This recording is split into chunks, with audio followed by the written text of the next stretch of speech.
Pues muy buenas tardes a todos, bienvenidos al Ateneo. Quiero comentarles que estoy muy contenta de estar aquí hoy por muchas razones.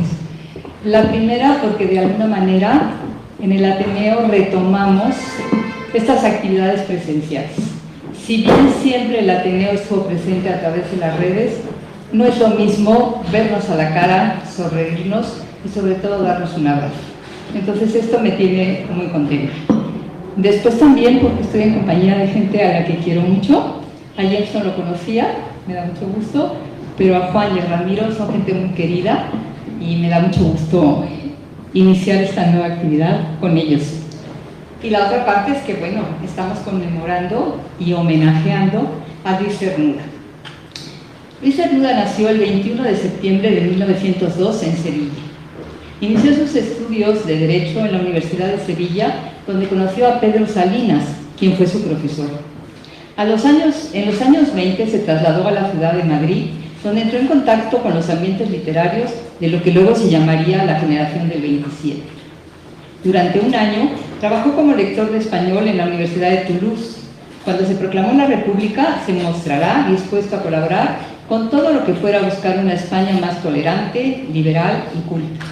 Durante la Guerra Civil participó en el segundo Congreso de los Intelectuales Antifascistas de Valencia y en 1938 fue a dar unas conferencias a Inglaterra, de donde ya no regresó a España, iniciando un triste exilio.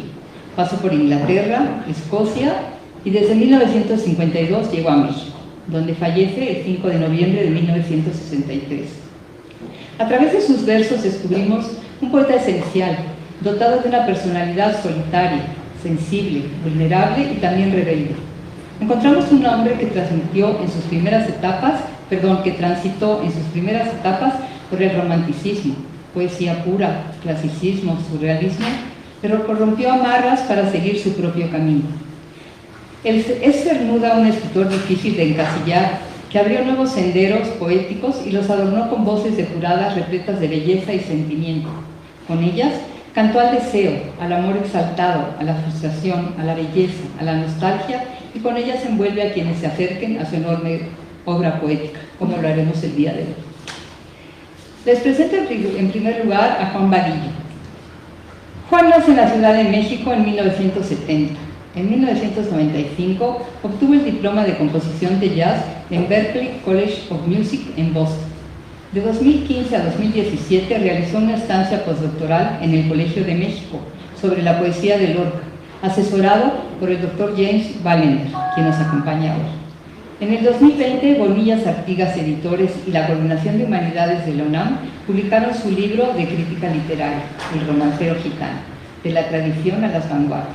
Actualmente es profesor de la Facultad de Filosofía y Letras de la UNAM, donde ha impartido clases de literatura desde hace 8 años, y también de la Casa LAM, que me acaba de decir. Bienvenido, Juan, y un gusto estar aquí contigo.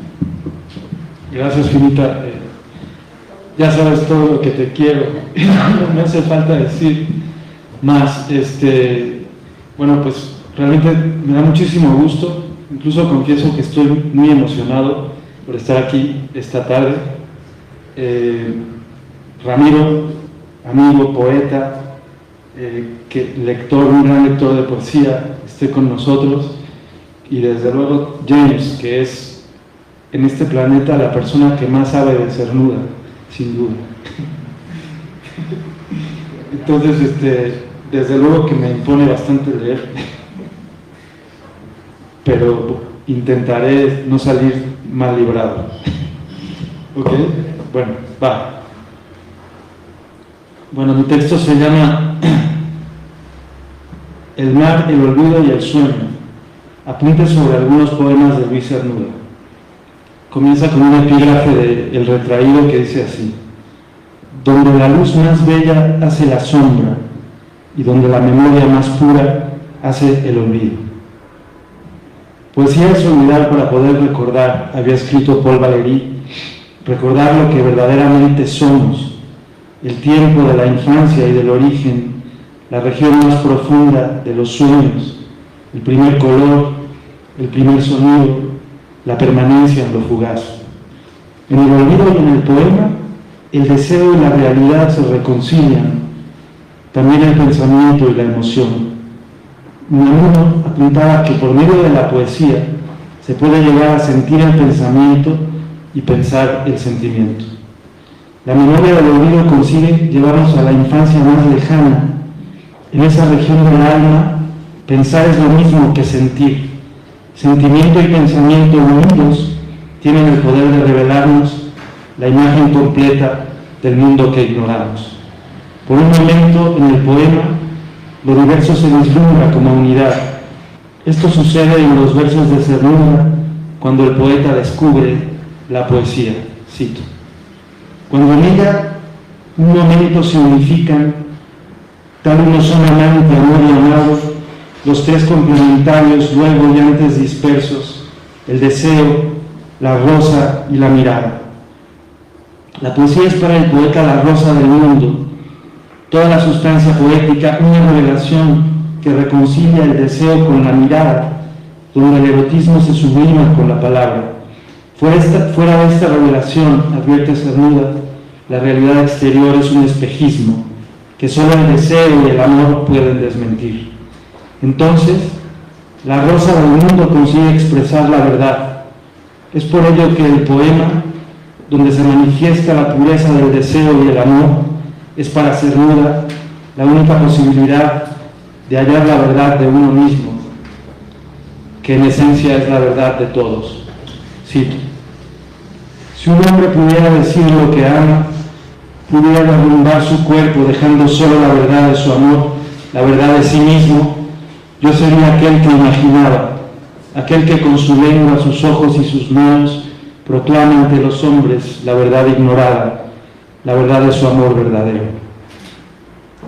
El deseo también se sublima en el olvido, en la imagen de una naturaleza que se olvida de sí misma y que a su vez simboliza el dolor por la ausencia del amado. Cito: siento huir bajo el otoño pálidas aguas sin fuerza, mientras se olvidan los árboles de las hojas que desertan. Carlos Peregrino Otero apuntaba que la relación entre la realidad y el deseo en la poesía de Cernuda se vuelve armoniosa en el mundo de la naturaleza. Allí, el poeta encuentra el equilibrio en que los opuestos se resuelven en consonancia. Esta comunión con la naturaleza también entraña el olvido. De nuevo la naturaleza se olvida de sí misma, pero esta vez, en cambio, va a simbolizar la plenitud erótica, la reconciliación entre la realidad y el deseo. Cito: y el aire fresco vuelve con la noche cercana, su tersura olvidando las ramas y las aguas. Habíamos apuntado que el olvido nos recuerda la permanencia de lo fugaz. En los siguientes versos, el reflejo de la luna sobre los árboles es una forma de olvido que, junto al placer y al reposo, consigue que el poeta se entregue plenamente a la poesía, es decir, al sueño, a un tiempo fuera del tiempo, donde lo fugaz se percibe como eterno. Y el mágico reflejo entre los árboles permite al soñador abandonarse al canto, al placer y al reposo, a lo que siendo efímero se sueña como eterno. Cernuda encuentra en la naturaleza esa verdad que, igual que el amor, está hecha con la sustancia de los sueños. La contemplación de la naturaleza le permite por un momento fugarse de la civilización, ese espejismo donde la realidad y el deseo entran en discordia. Se trata de un proceso contrapuntístico que entraña la vitalidad del poema. En la contemplación de la naturaleza y en el olvido, el conflicto entre la realidad y el deseo se disuelve, pero solo por un instante. Después el poema termina e inevitablemente volvemos al mundo civilizado, estructurado racionalmente. La tensión de los contrarios se resuelve en consonancia para que pueda resurgir la disonancia. El poema moderno, de acuerdo con Octavio Paz, no es posible si no enfrenta en un sentido contrapuntístico al proceso civilizatorio que lo ha arrancado de la naturaleza primordial, del origen. En este sentido, el verso de Cernuda es una fuga, contrapunto a cuatro voces. Sin embargo, como hemos visto, no siempre la naturaleza va a expresar la reconciliación entre la realidad y el deseo, sino que muchas veces va a simbolizar también el dolor por la ausencia del amado. Se trata de un dolor primordial que, en términos de Nietzsche, está en la raíz de la lírica y que por extensión también se manifiesta como el dolor de haber perdido la infancia, de haber sido arrancado del paraíso, de ser un ángel caído, un poeta maldito, condenado a la frustración amorosa. A partir de este dolor se siente el deseo profundo de la muerte, que no deja de tener una carga erótica. Es el deseo de morir una y otra vez amando para olvidarse hasta del olvido. Cito: no quisiera volver, sino morir aún más, arrancar una sombra, olvidar un olvido. No importa cuántas veces el poeta descubra el secreto de la muerte, mientras el verso viva, la herida lírica no cierra, la herida que surge entre la realidad y el deseo, entre el dolor y el olvido, entre el poema y el mundo. Es el dolor de haber perdido la infancia para siempre, el dolor del poeta lírico que encuentra en la palabra la redención del sueño. Cito: aún va conmigo una luz lejana, aquel destino niño, aquellos dulces ojos juveniles, aquella antigua herida.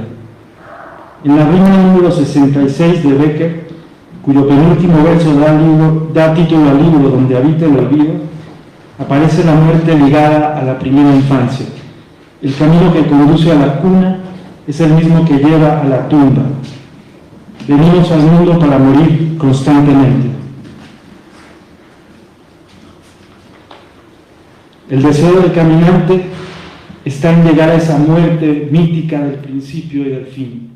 Podemos pensar entonces que es una muerte simbólica, necesaria para que el poema resurja. En ella se encuentra lo más profundo del olvido. Algo similar sucede en el primer poema del libro Donde habita el olvido. En la región del olvido el deseo se desvanece. El paisaje desolado se pierde en la lejanía, casi rozando la muerte. El yo lírico es tan solo la memoria de una piedra. Casi rozando la muerte, la mirada nihilista desnuda la ausencia, se pierde a lo lejos en el olvido. En una estrofa romanceada del libro Primeras Poesías, el yo lírico se interna en estancias del olvido. Cito: he cerrado la puerta, el olvido me abre sus desnudas estancias, grises, blancas sin aire. Aquí el poeta no solo se pregunta si le ha cerrado la puerta a la memoria, sino también al mundo real, para adentrarse en el olvido que es la última consecuencia del poema.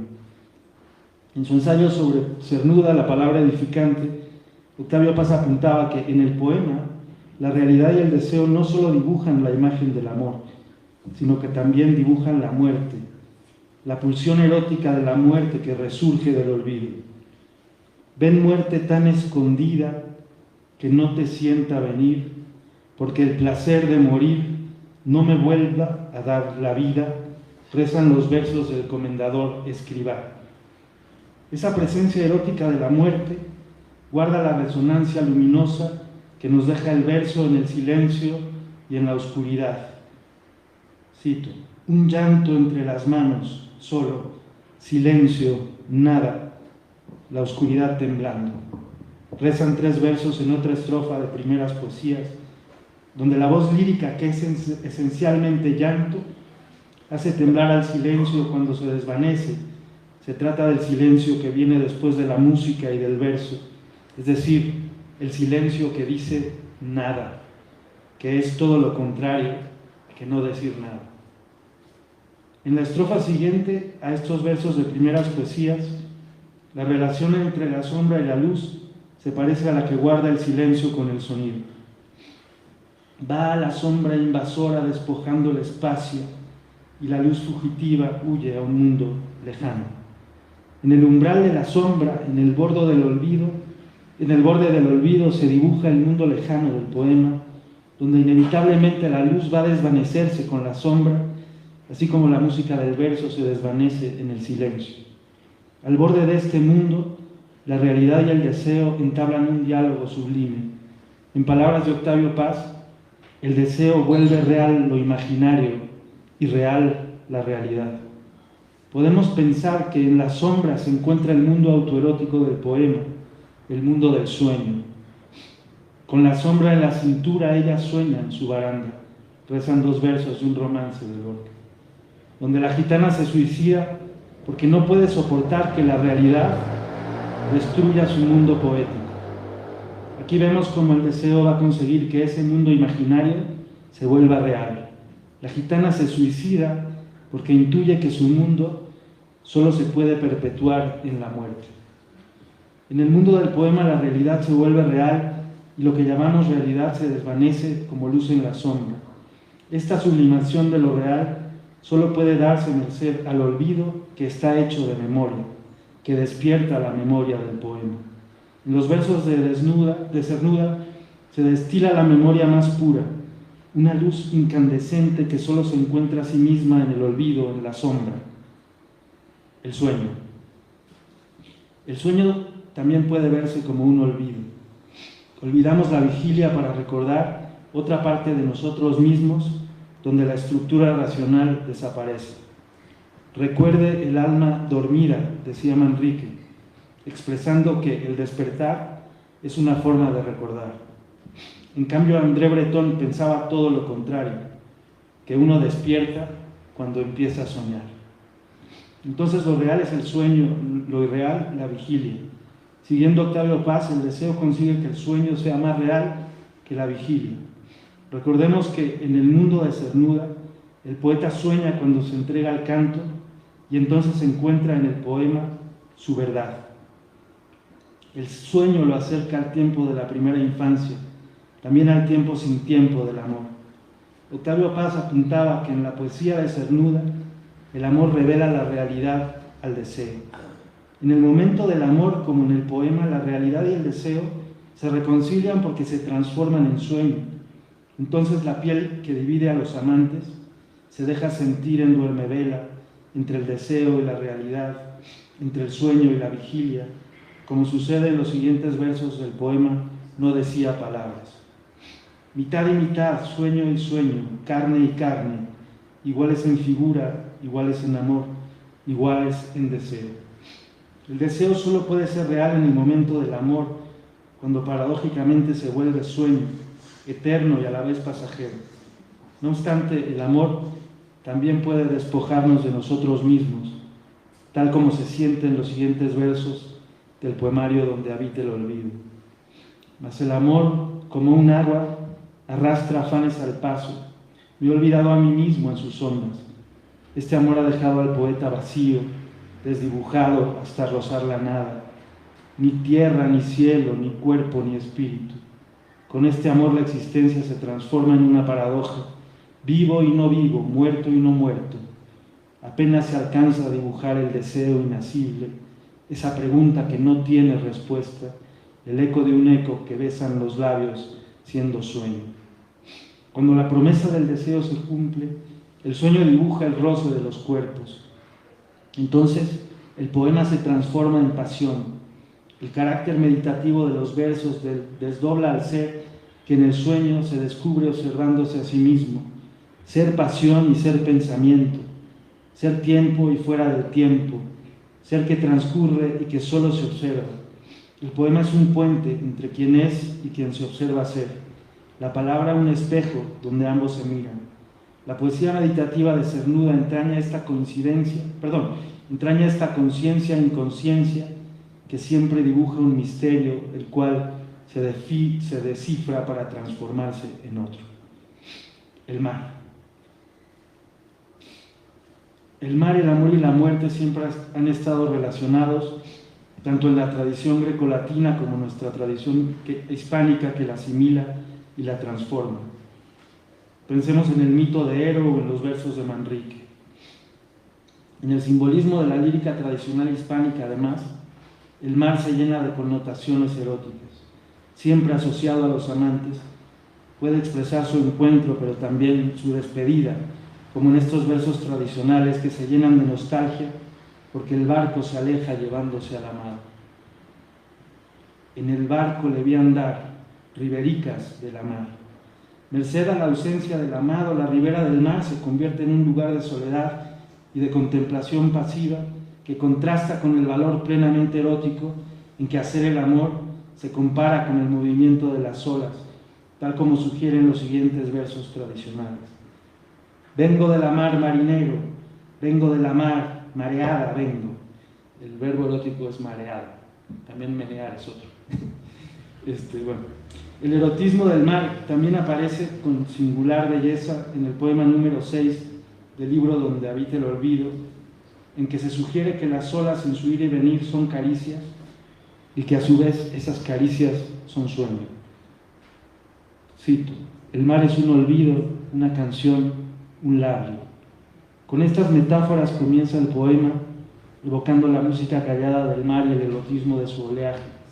Entonces el mar es un amante y sus caricias, que son sueño, entreabren la muerte.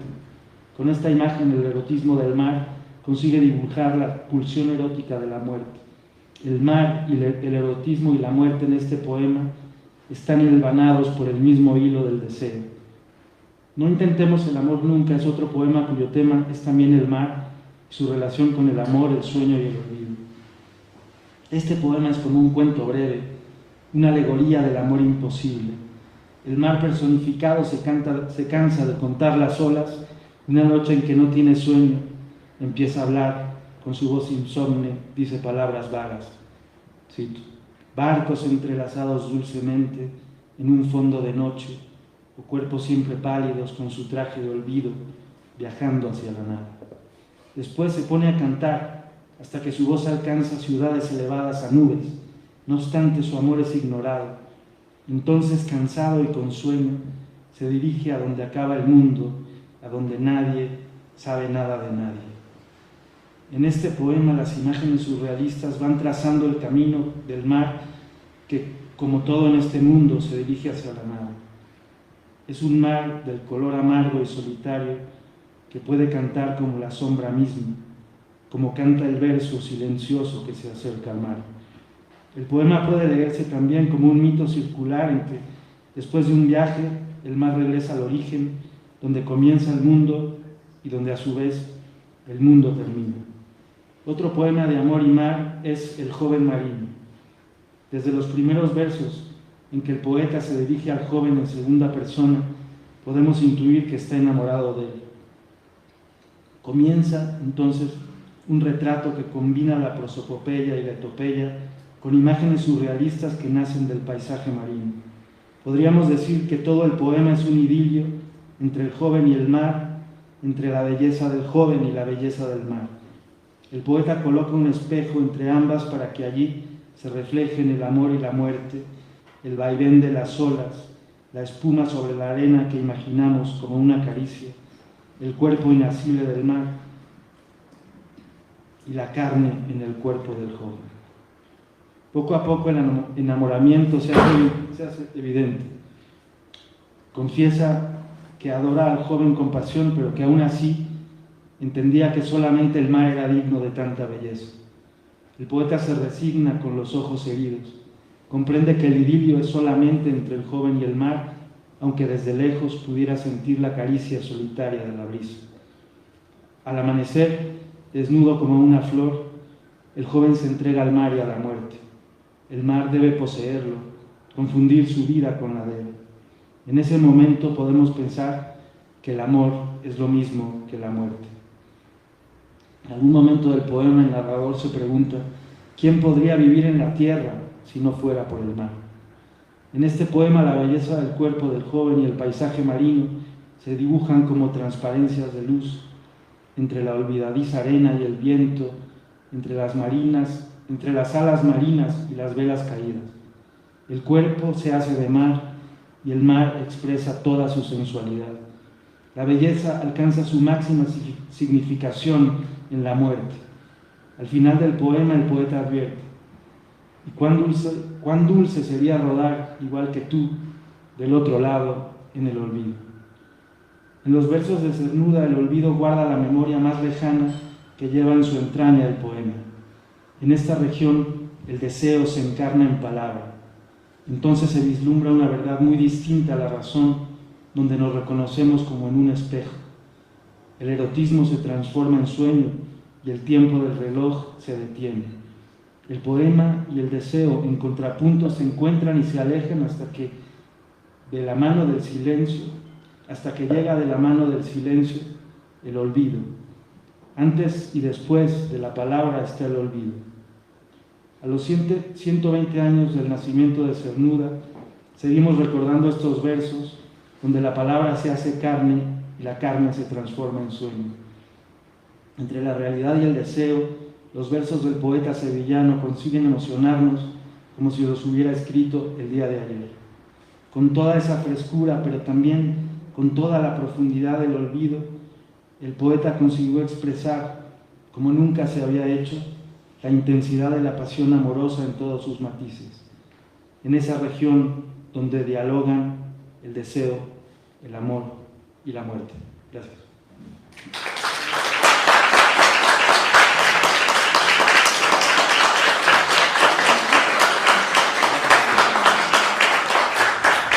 Muchas gracias.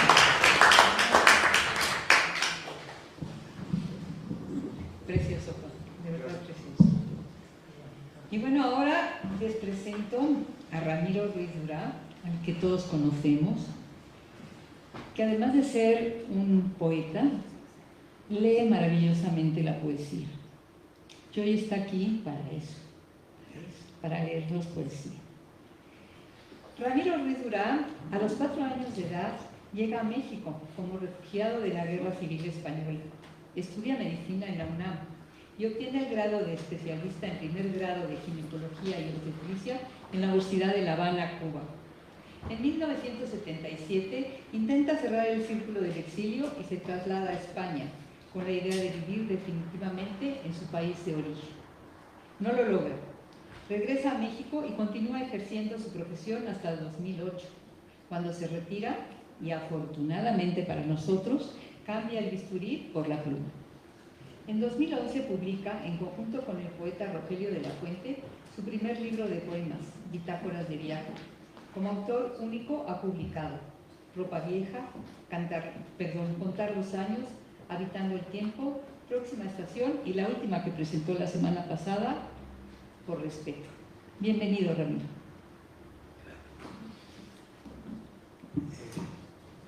Bueno, mi misión es la de leer esto y trataré de hacerlo. Pero antes de empezar a leer, quisiera decir solamente que si hubiera que entender la vida de Cernuda por uno solo de sus versos, yo escogería este. ¿Cómo llenarte soledad sino contigo misma?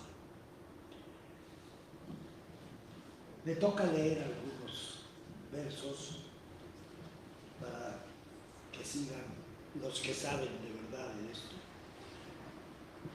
Y voy a leer este.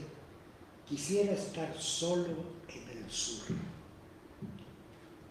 Quizá mis lentos ojos no verán más el sur, de ligeros paisajes dormidos en el aire, con cuerpos a la sombra de ramas con flores, o huyendo en un galope de caballos furiosos.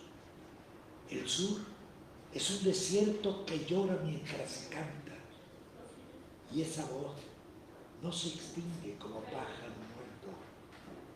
Hacia el mar encamina sus deseos amargos, abriendo un eco débil que vive lentamente. En el sur, tan distante, quiero estar confundido. La lluvia allí no es más que una rosa entreabierta. Su niebla ríe, risa blanca en el viento.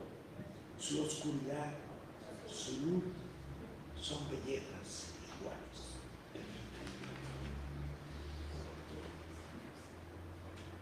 Otro, y dejo ya con eso la palabra a los que vienen de verdad que decirnos algo importante, es remordimiento.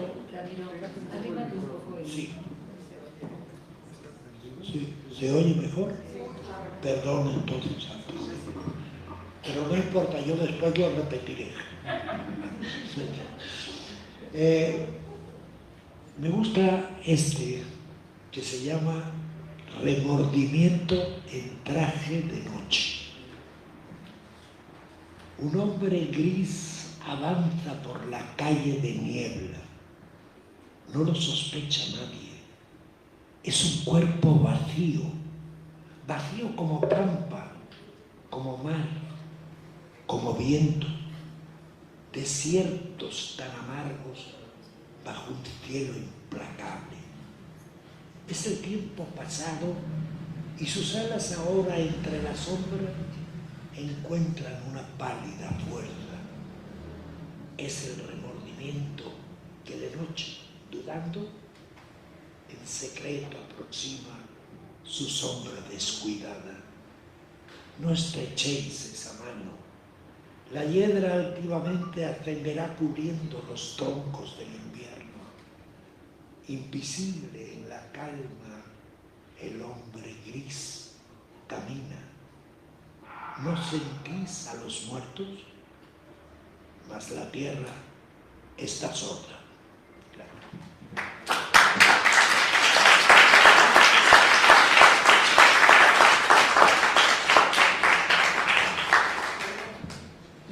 Nos acompaña también James Ballender, que si para Juan lo pone nervioso y lo entusiasma, para el Ateneo es un lujo el tenerlo aquí. Espero que no sea la última vez. Bienvenido, con mucho gusto de tenerte aquí. James Ballender es hispanista británico que vive y trabaja en México desde 1977.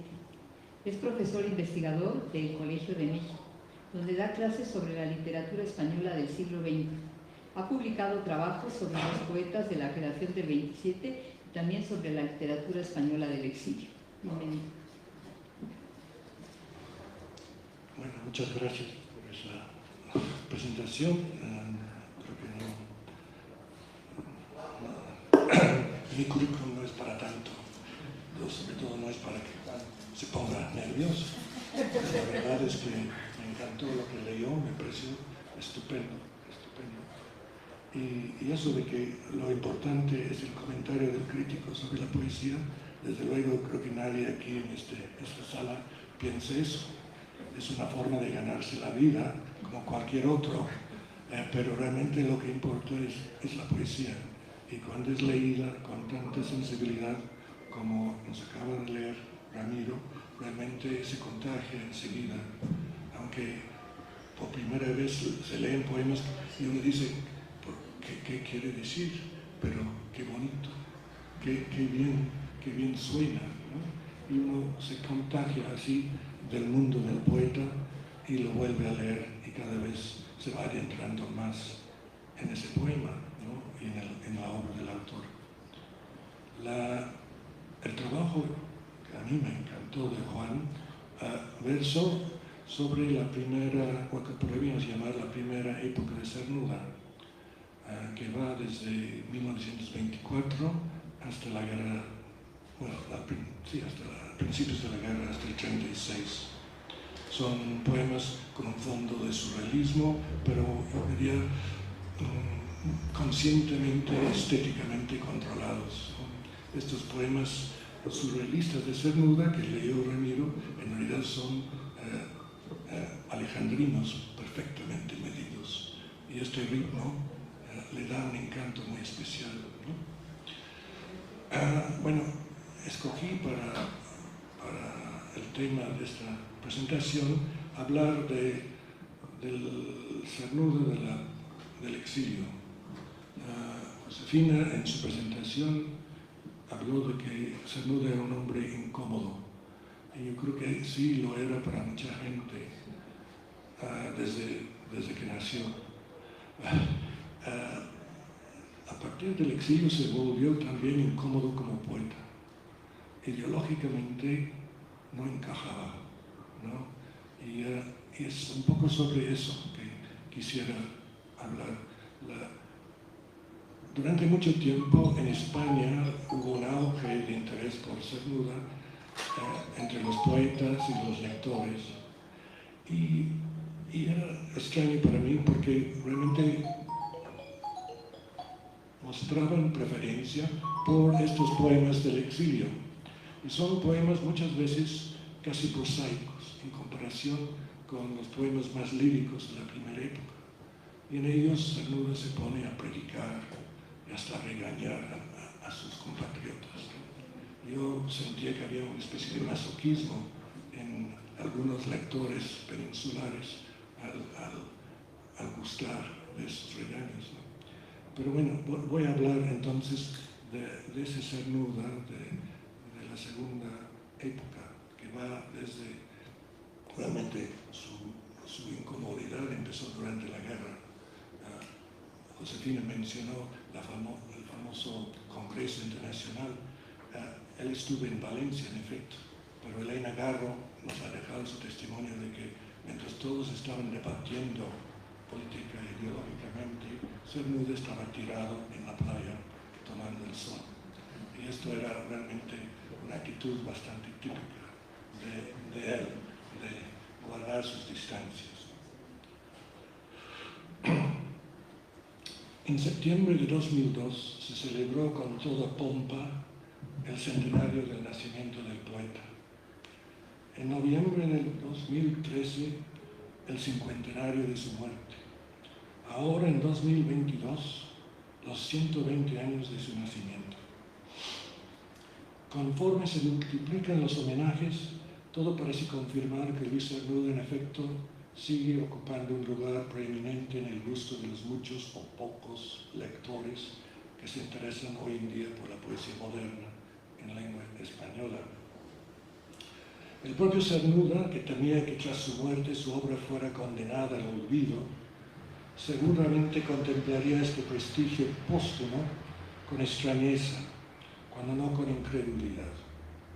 ¿Sería posible, se diría tal vez para sus adentros, que finalmente me han comprendido? La verdad es que si uno hurga un poco más a fondo en el asunto, descubre que esta aparente admiración unánime está compuesta de muchas voces disonantes. Me refiero al extraño hecho de que a lo largo de los años, sucesivas generaciones de poetas han reivindicado a Cernuda desde posiciones estéticas no solo distintas, sino incluso irreconciliables entre sí. Por otra parte, vemos como incluso los lectores más entusiastas de Cernuda expresan serias reservas hacia parcelas a menudo muy grandes de su obra. Cernuda, por razones equivocadas, fue el diagnóstico que un crítico formuló al analizar el entusiasmo expresado hacia el sevillano por una de las escuelas poéticas más influyentes en España en los últimos años. Es posible que buena parte de la admiración que la obra de Cernuda despierta en sus lectores se debe en efecto a una lectura equivocada, pues que hay algo en dicha obra que justifique la existencia de interpretaciones o valoraciones profundamente enemistadas entre sí. En lo que sigue quisiera reflexionar brevemente sobre uno de los aspectos más discutidos de la poesía del exilio de Cernuda, las implicaciones ideológicas de su forma de encarar su país y recrear su pasado.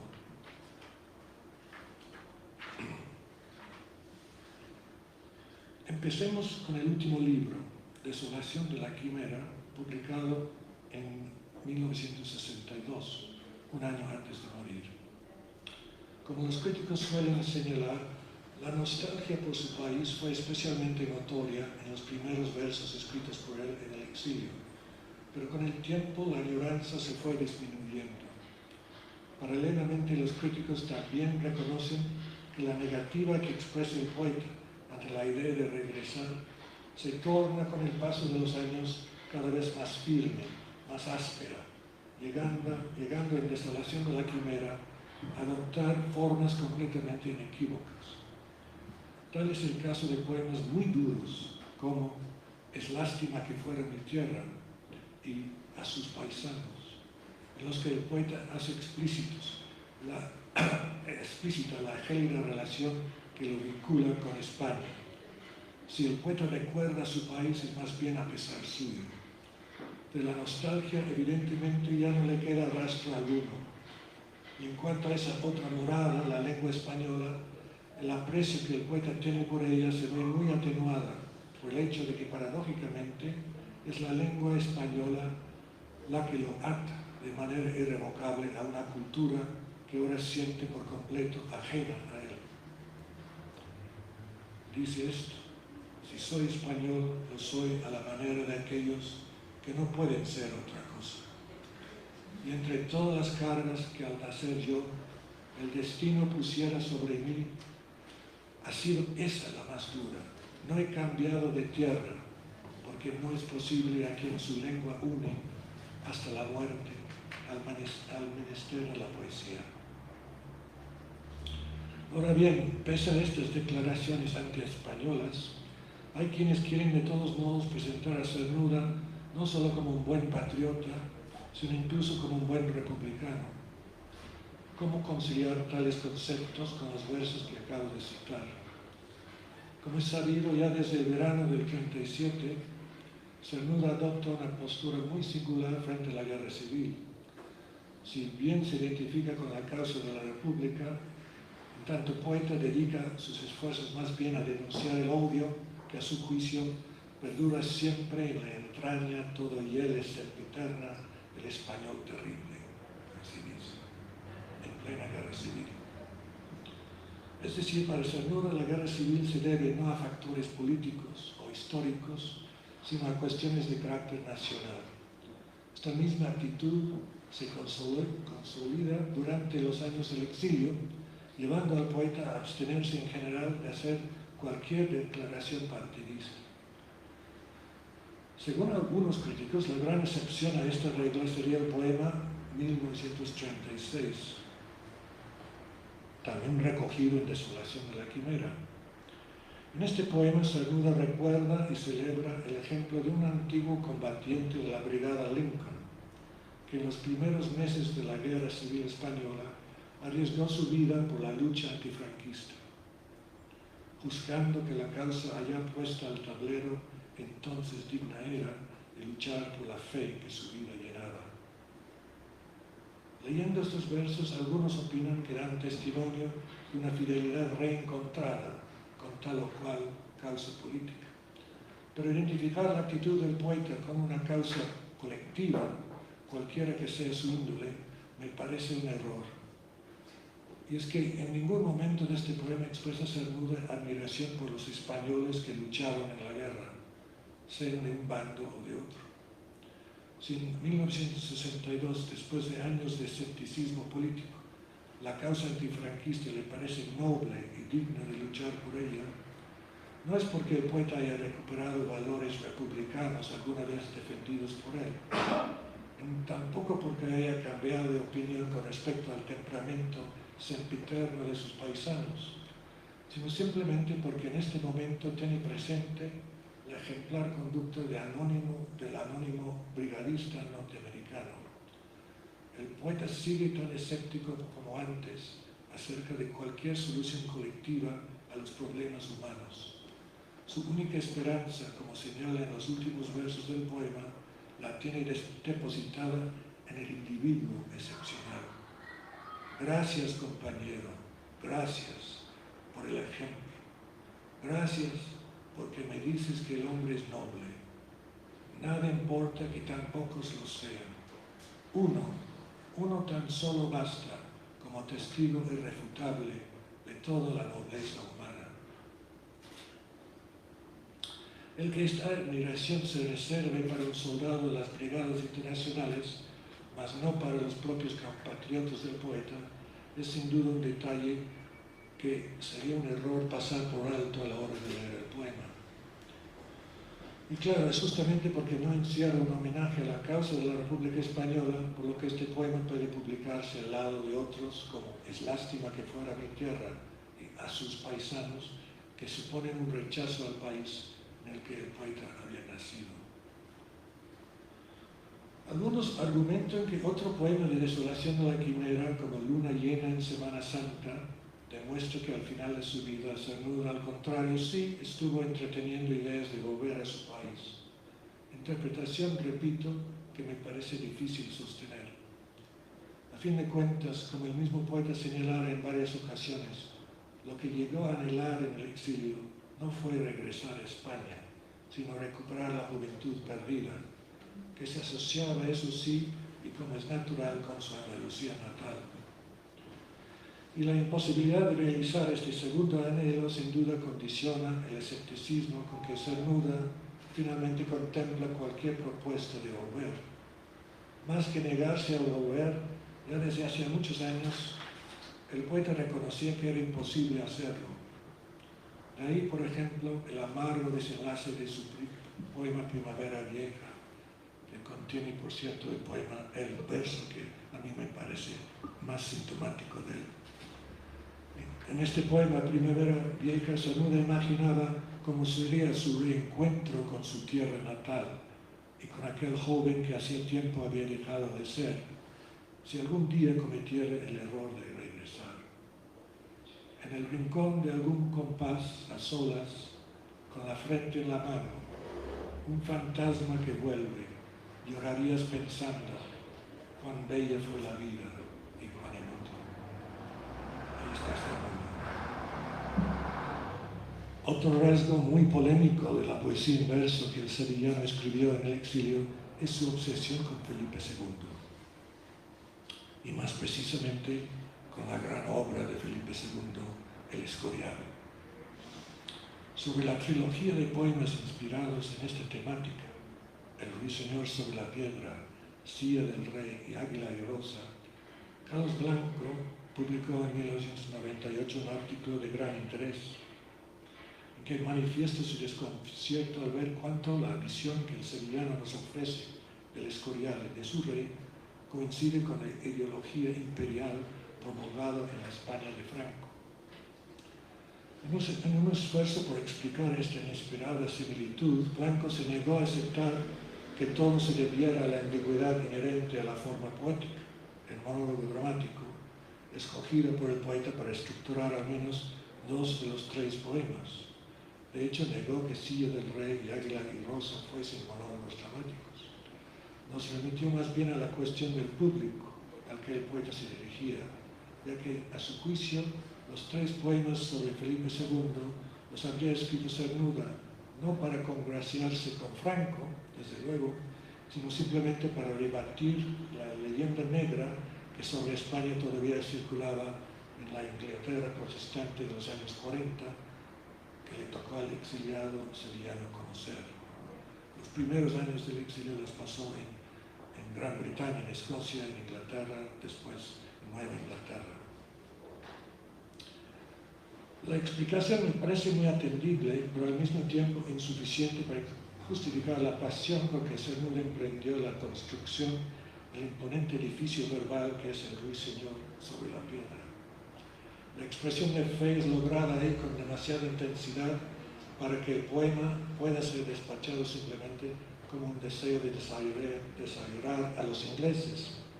Creo que no hay más remedio que aceptar que, al igual que lo hiciera en su momento Unamuno, Cernuda aquí eleva un himno en alabanza, no del régimen de Franco, claro está. En esas fechas el Valle de los Caídos no existía, pero sí del Escorial, en tanto creación estética y espiritual.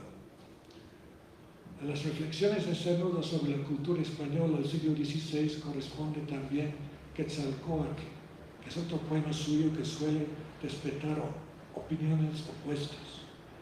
Quien habla en este monólogo dramático es a veces un anónimo soldado, tal vez el mismísimo Bernal Díaz del Castillo, que había acompañado a Cortés en su conquista de México, a veces el poeta español del siglo XX, que hastiado de su destierro en un país devastado por el progreso material, por el utilitarismo, añora, si no tiempos más felices, al menos la posibilidad de una existencia más plena, más heroica. Pese a la cautela interpretativa que la forma misma del monólogo dramático exige al lector, la confluencia de estas 2 voces es a menudo interpretada como una celebración incondicional que hace Cernuda de la conquista del Nuevo Mundo, y por ende una reivindicación de la violencia y la crueldad. En cuanto a tal, suele ser tratado como un poema que conviene dejar de lado lo más rápidamente posible. Pocos, en cambio, parecen darse cuenta de que Con la redacción de Quetzalcóatl, Cernuda no pretendió defender tal o cual interpretación de la conquista, sino escribir un hermoso poema en que quedaran a la vista algunas de las contradicciones que caracterizaron dicho episodio. Variaciones sobre el tema mexicano fue el libro de poemas en prosa, en donde Cernuda dio expresión al fuerte impacto que le causaron sus primeras visitas a México, realizadas entre 1949 y 1951. Como han señalado los críticos, el libro se presta a diversas lecturas. Se puede leer como un diario de viaje, como una historia de amor, o simplemente como el relato del reencuentro del poeta con sus raíces hispánicas. Ahora bien, es a la hora de hacer esta tercera aproximación cuando los lectores empiezan a sentir mayores discrepancias con el autor. En todo caso, hay críticos que se indignan al ver como ante expresiones artísticas mexicanas en las que convergen la tradición indígena por un lado y la tradición hispánica por otro, el poeta exiliado siempre busca refugio en lo conocido, en lo familiar, desviando la mirada de lo que le resulta desconcertante por ajeno. Al identificar esta tensión o conflicto, descubren lo que es sin duda uno de los grandes motivos del libro, una de las grandes fuentes de su energía creativa. Pero curiosamente, en lugar de celebrar la presencia de una tensión artística tan fértil, los críticos se sienten seriamente tentados a denunciar al autor como reaccionario, como defensor a ultranza de un hispanismo imperial. Desde luego, como cualquier creador, Cernuda tenía plena libertad para incluir en su libro y también excluir de él todo lo que se le ocurriera. Y si Cernuda contempla México desde la perspectiva de un español nacido en España, es porque difícilmente iba a poder hacerlo desde otra perspectiva. En fin, Variaciones, Cernuda no estaba escribiendo una historia de la conquista ni tampoco una crónica de la sociedad mexicana de mediados del siglo XX. El poeta simplemente quería expresar el amor que este país inesperadamente le había despertado, así como formular algunas de las posibles razones de su profunda admiración.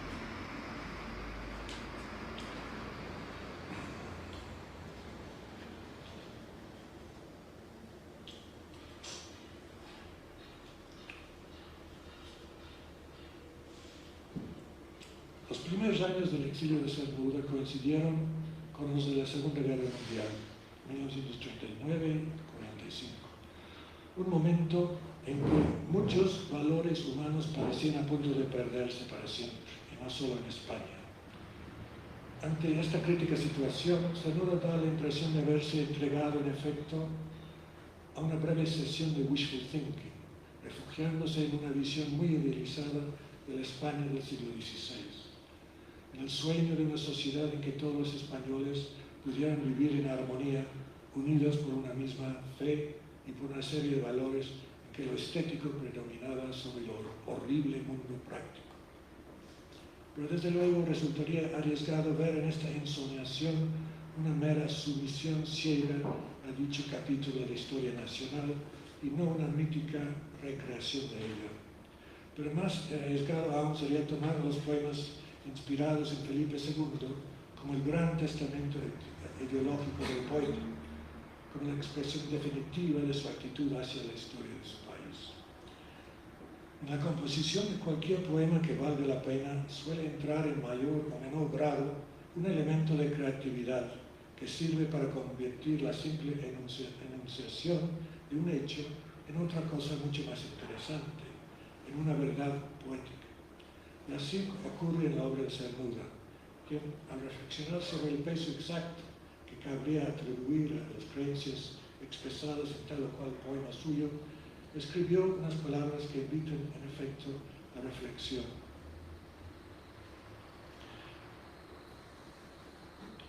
Mis creencias, como las campanas de la leyenda de la ciudad sumergida, sonando en ocasiones, me han dado pruebas a veces con su intermitencia de que acaso eran también legendarias y fantasmales, pero acaso también de que subsistían ocultas. Así, tras de largos periodos inoperantes y momentos de Sturm und Drang, después de la guerra civil, por ejemplo, o durante la peripecia amorosa que refieren los poemas para un cuerpo, surgían a su manera según mi necesidad. Por eso mismo, no parecerían sino reflejo egoísta de esa necesidad mía de ellas, sin que merezcan propiamente el nombre de creencias.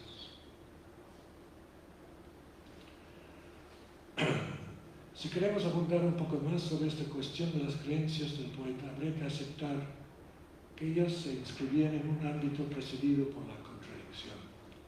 Asumir las consecuencias de este hecho implica, entre otras cosas, colocar los poemas de Felipe II y la España católica en relación con otros contemporáneos suyos, en que Cernuda reivindicaba un cuerpo de valores enteramente distintos. Por ejemplo, si bien es cierto que su poema sobre el Escorial refleja la atracción que Cernuda sentía a principios de los años 40 por una sociedad unida por la fe católica, no conviene olvidar que por las mismas fechas reafirmaba la enorme trascendencia que tenía para él el helenismo, que en los primeros años de su carrera había descubierto en Platón, Goethe, Hölderlin, Nietzsche, Gide y tantos otros. Cualquier aspiración que haya en ti hacia la poesía, escribió en el poema en prosa, El poeta de los mitos, aquellos mitos helénicos fueron quienes la provocaron y la orientaron.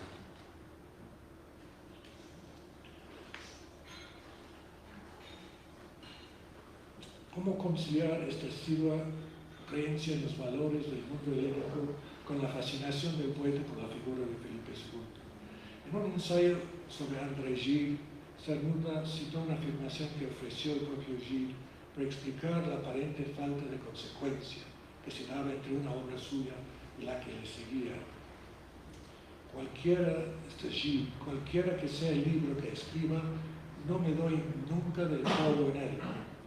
Y el asunto que más me reclama después se desarrolla, sin embargo, en el otro extremo de mí. Cabría decir lo mismo de Cernuda. Al pasar sino de un libro a otro, sí de un poema a otro, también en la poesía del sevillano se observa esa misma alternativa periódica de contrarios, ese mismo flujo y reflujo gracias al que haya equilibrio su pensamiento. Vemos así como los poemas de Cernuda, aunque escritos en la historia, no se dejan reducir a una lectura puramente política o ideológica. La obra de un verdadero creador siempre está aspirando a más, siempre está buscando rebasar el contexto inmediato, en un esfuerzo, como decía Wilde, por contestar preguntas que todavía no se han formulado. Lo cual no quiere decir que la obra de Cernuda no tenga un complejo y contradictorio contenido ideológico. Al contrario, en su poesía hay algo para satisfacer las buenas conciencias de un bando y de otro, así como también las hay para irritar y mucho a ambos. Pero esto no nos debería desconcertar, porque a fin de cuentas, Cernuda no escribía ni para los unos ni para los otros, sino solo para aquel lector dispuesto a poner su sensibilidad poética por encima de sus prejuicios ideológicos. Y es que, como dijo Nietzsche, lo que se crea por amor siempre se crea más allá del bien y del mal. Muchas gracias.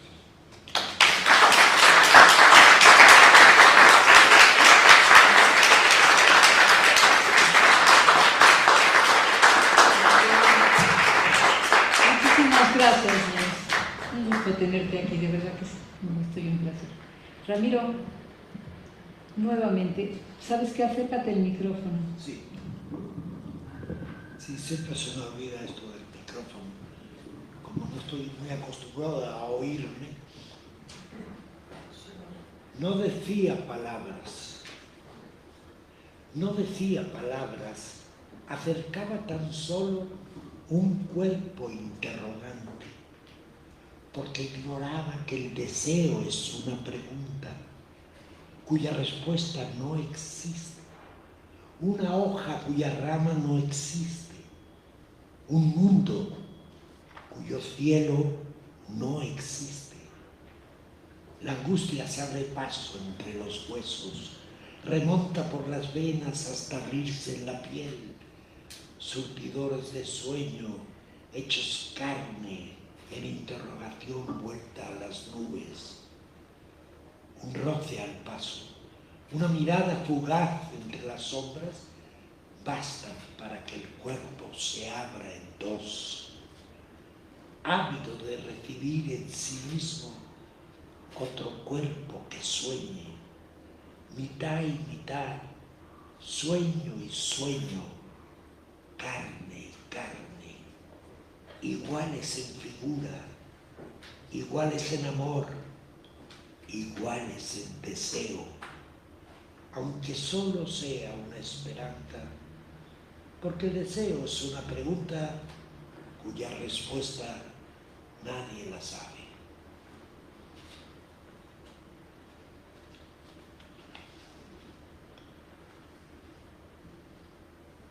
En otro poema me hubiera gustado, la verdad es que era una primera intención, leer el poema a Federico García Lorca, pero entendí que es largo, es muy largo, y el escuchar un poema muy largo es incómodo. Los poemas largos hay que leerlos a solas. He preferido pues traer pequeños poemas. Mares escarlata, un gemido molusco parece nada de importancia, mas en la noche un gemido son las olas de mármol encendido, corolas fatigadas o lascivas columnas. Un gemido no es nada, son los mares coronados de otoño ante la puerta seca, como cauce olvidado de todos, su dolor contra un muro. Un grito acaso puede ofrecer más encantos con el manto escarlata, con el pecho escarlata. Son los mares desbordados que atraviesan ciudades humeantes. Y termino ya con un último poema conocido por mucha gente, que se llama Donde habite el olvido. Donde habite el olvido, en los vastos jardines sin aurora, donde yo solo sea memoria de una piedra sepultada entre ortigas, sobre la cual el viento escapa a sus insomnios, donde mi nombre deje al cuerpo que me signa en brazos de los siglos, donde el deseo no exista,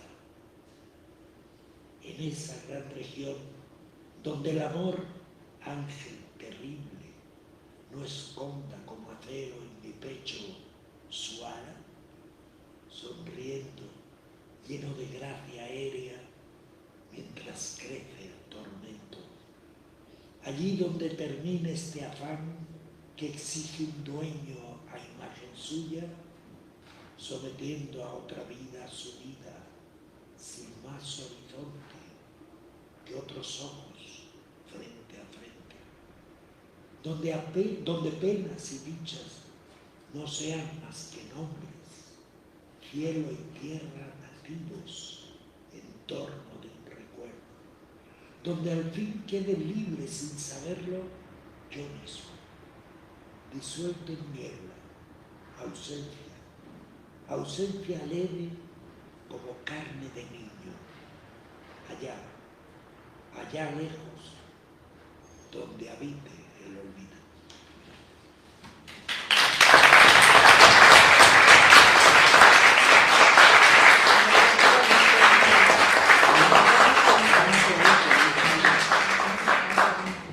Gracias, Ramiro. Comento con Juan que da gusto oírte. La verdad es que es un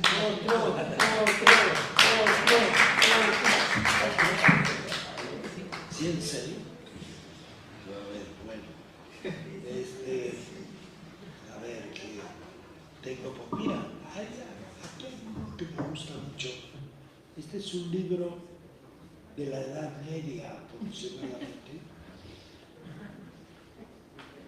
Y tiene uno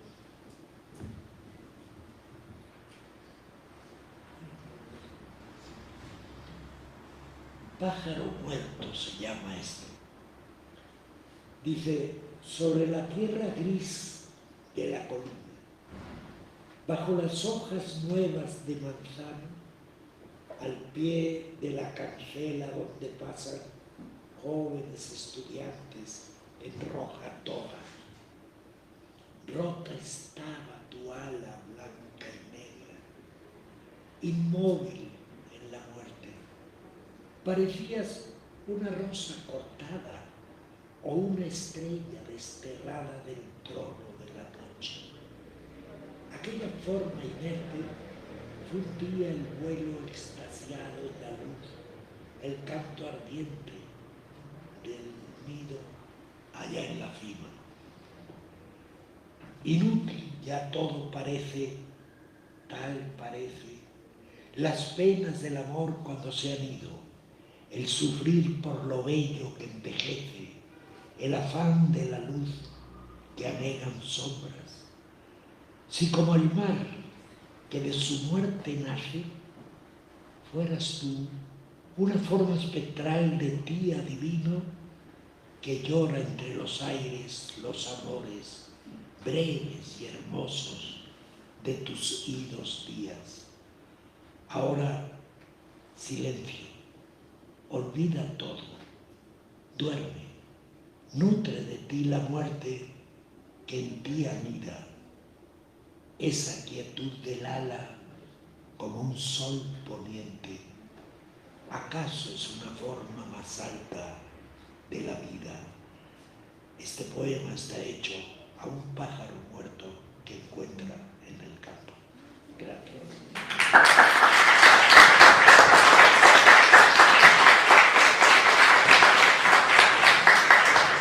Abrimos ahora un espacio para preguntas, comentarios, lo que ustedes quieran hacer.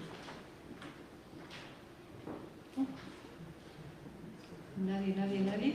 Todos nos quedamos embelesados. Bueno, yo quiero en primer lugar invitar a todos los asistentes a que se asocien al Ateneo. Está Rebeca afuera en una mesa y pueden llenar la hoja para hacerse socios, que sería importante para el Ateneo y para ustedes también. Y para terminar, en el Ateneo siempre tenemos la costumbre de dar un reconocimiento a las personas que nos acompañan. En este momento le entrego a James Marinder, con mucho gusto y con mucho cariño, a Ramiro Ruiz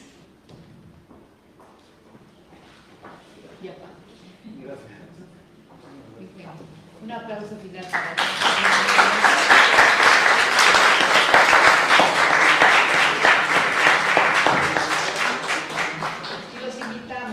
Creo que el miércoles próximo hay otro evento, los invitamos a seguir pendientes de las actividades para que sigan asistiendo y otorgándonos su presencia. Se los agradecemos mucho. Muchas gracias.